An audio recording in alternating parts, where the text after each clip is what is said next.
Welcome to Left Off the Map. A little bit different to our normal setup today. We've got the charcoal or the hibachi grill out because we're going to cook something over charcoal in a minute. We're going to continue our, I've been calling it an adventure, our little excursion to the northeast of Tasmania. And today we're mountain biking in Derby. Well, I say we, what I mean is today Bianca is mountain biking in Derby.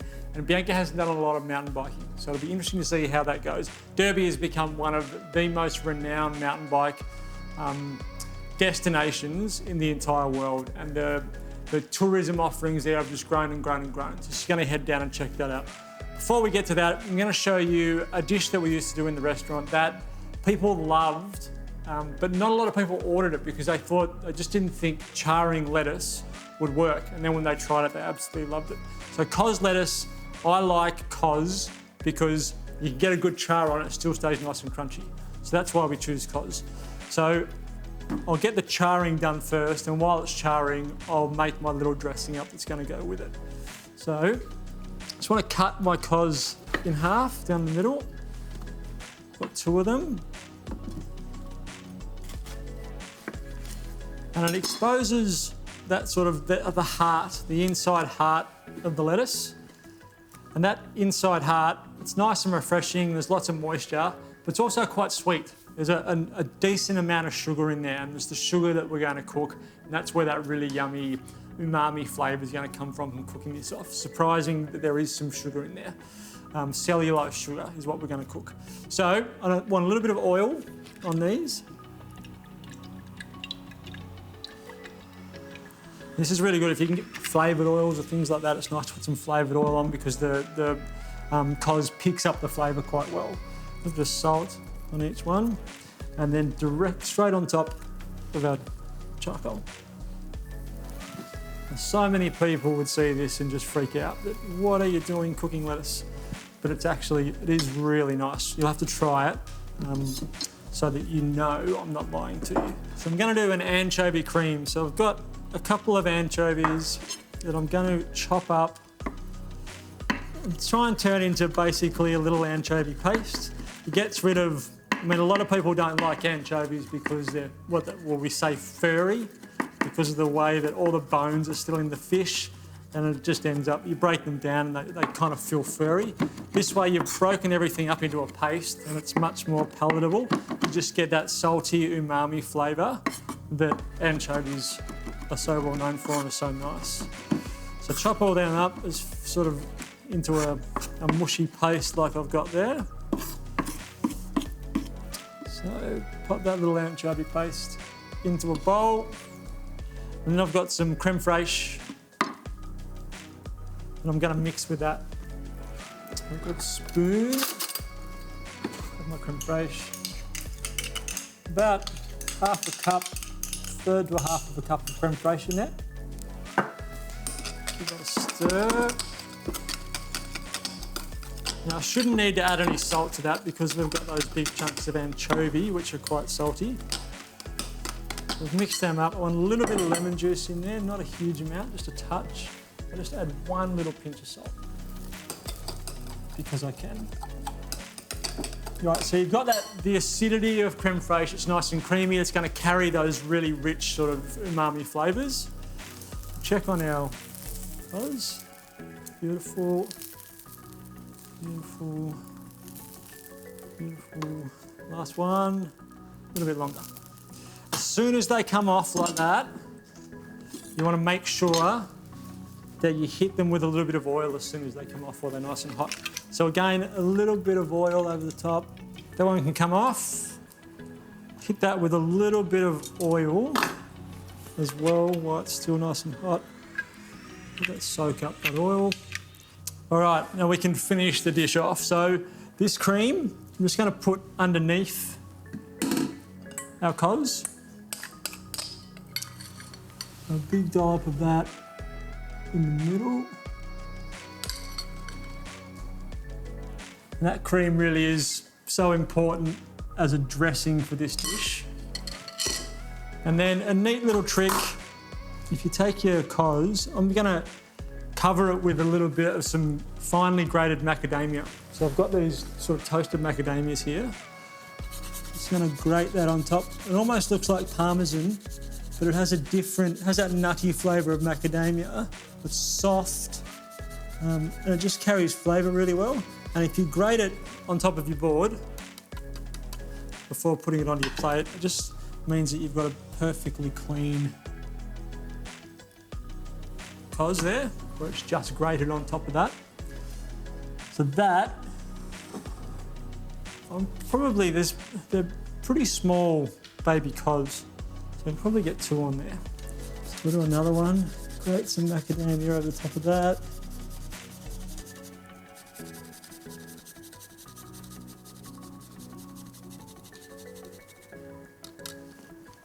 And I'll sit that one.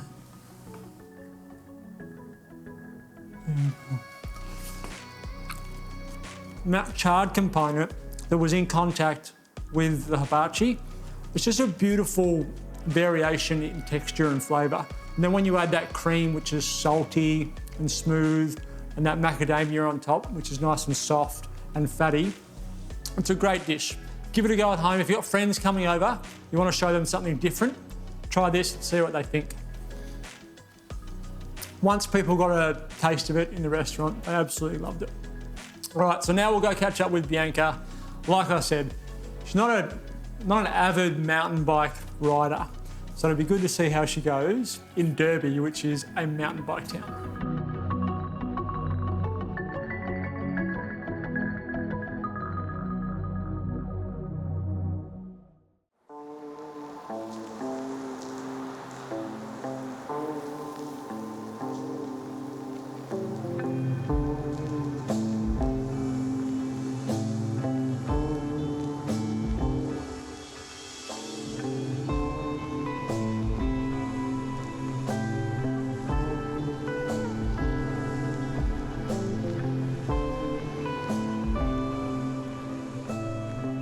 Today we're in Derby. We had an amazing stay in the bush last night in the Blue Derby pods. We're now going to go in for my first ever mountain bike ride. The guys here at Vertigo are going to kit me up and give me all the tips and tricks and guide me on my journey. So let's head in.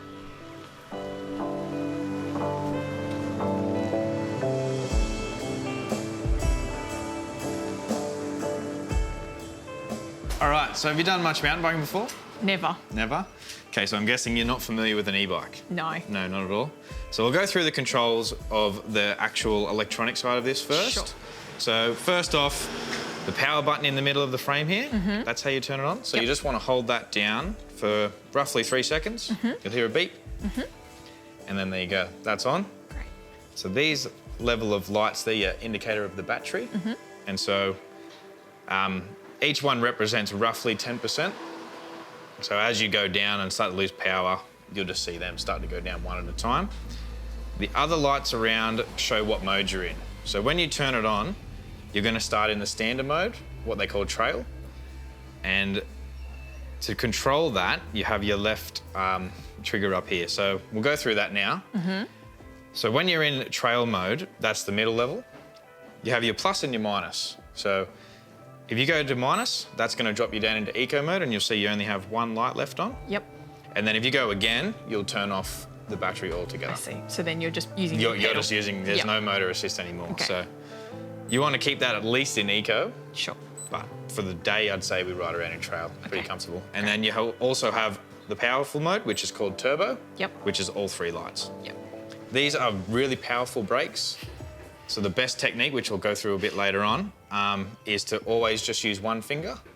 That way you can maintain maximum control over the handlebars by holding on and then just squeezing with one finger. That's more than enough power to bring these bikes to a pretty quick stop. Okay. All right, so that's it for the controls, pretty comfortable.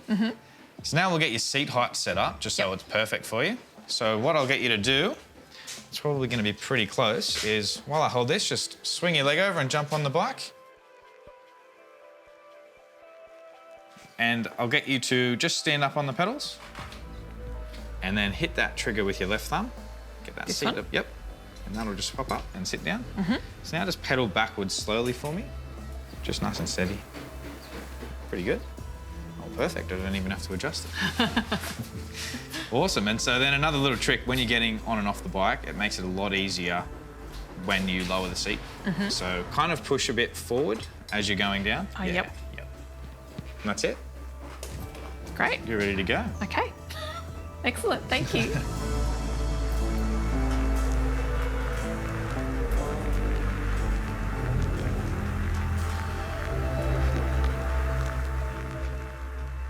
Remember to just brake until you're comfortable. Keep your feet like this and just glide around the corner.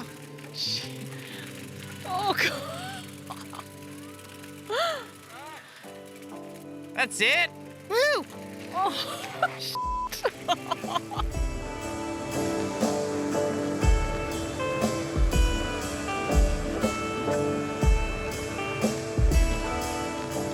That's it, just remember, keep your feet level and just try to stay standing up that whole time and just keep a nice steady pace. Yep.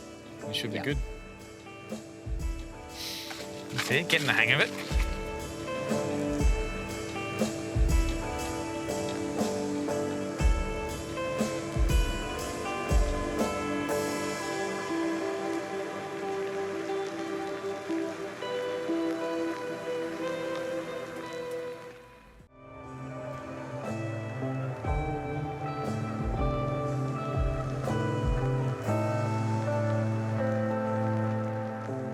Had an amazing stay at Blue Derby Pods up in the bush. The place is spectacular, eco-friendly and so well thought through. We then checked out the most amazing place, the floating sauna. It is the only one in the Southern Hemisphere where you can get incredibly hot and then jump into a beautiful cold lake.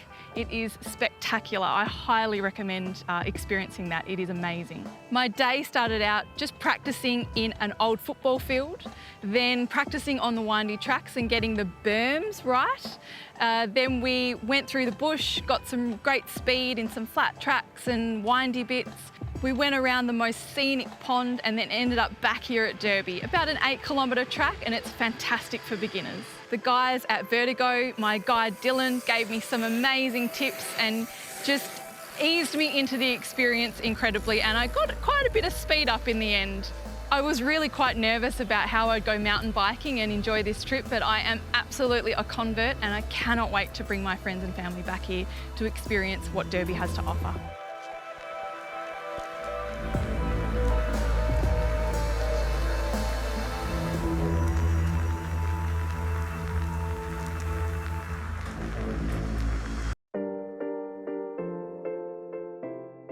I do love mountain biking, and I think having an electric mountain bike that just helps you up those hills would make taking in the scenery and relaxing, which really, if I went mountain biking, that's what I'd be doing it for, would make that a little bit easier. Bianca did a fantastic job considering she hasn't done a lot of mountain biking before. All right, to finish off today, we're going to make a risoni, similar to a risotto, but a pasta version. So we're using risoni, we're going to make a base risoni and then cook some fish on top of it, allow those juices to sort of melt into our risoni. So the first thing we need to do is make a risoni. So I need some garlic, which I'm going to not dice, I'm going to slice thinly, and a leek. Mix it into here. So I want as much of the white part of the leek as I can get. And then sort of cut that into quarters and then slice that from there.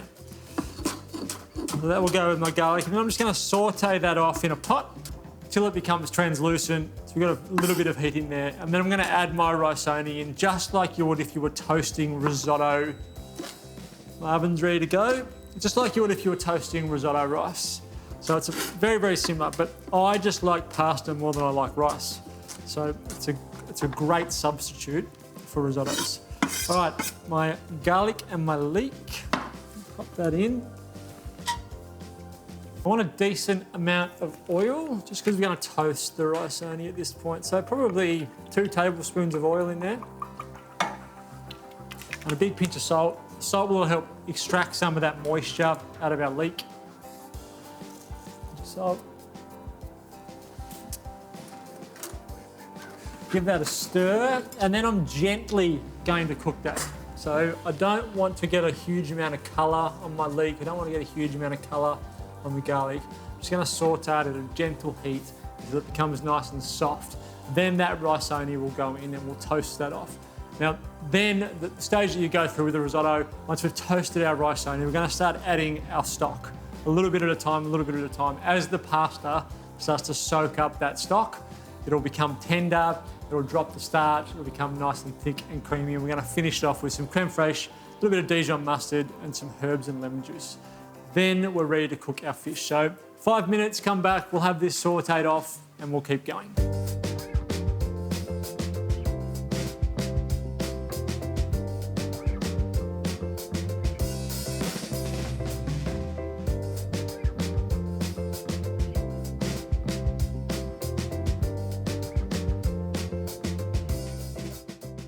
My risoni is probably 75% of the way there, so it's probably got 2 minutes left on the hob. So I'm going to add my mustard now. About a tablespoon of Dijon. Put that in. And these are flavours that kind of, you know, are going to go well with, you touch more stock in there as well. You know are going to go well with fish. So Dijon, some lemon, and then some creme fraiche. That in. Yeah, probably about a minute left on that. I've got no colour on that leek and garlic, which is nice, so it keeps the colour of our risoni really white, which is great. Or really light, I probably should say. Stir in that lemon. Creme fraiche.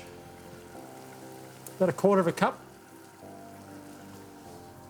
Stir that in, and I'm not going to add any salt at this stage. So once I've stirred this in, and by the time it's reduced down, there might be enough in there.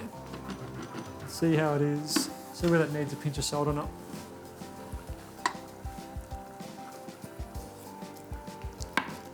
No. Oh, yeah. Just a little. You've got to remember that. Yeah, it needs a bit of salt. It's good though. It's really yummy. All right, so I can turn that off. I'll just try that risoni one more time. Make sure this is, you want to have it right here. I mean, you're going to lose a little bit of moisture from that fish, but not much. So it needs to taste really good here. You're only going to cook it for 6 minutes in the oven. So this dish needs to be basically ready to serve.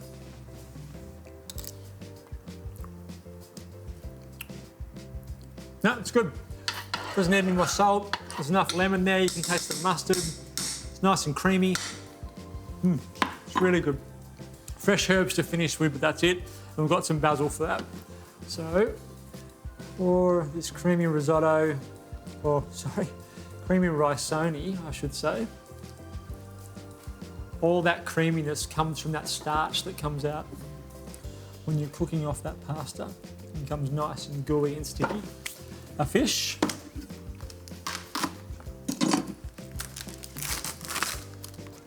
Flesh side down. Stick it in.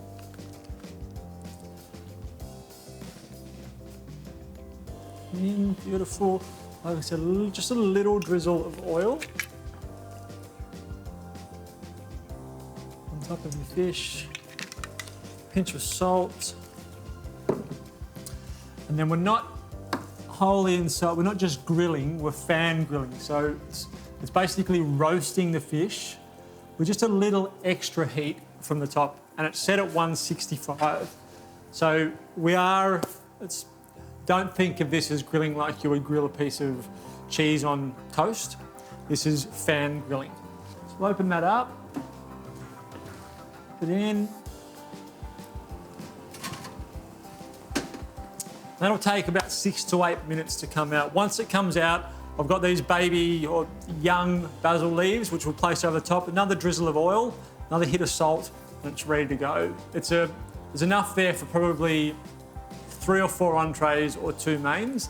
And I think that's the best way to eat, shared food like that. It's on trend, and the reason it's on trend is because it's a lot of fun, and I think food tastes better when you share it with someone else. That's just my preference anyway.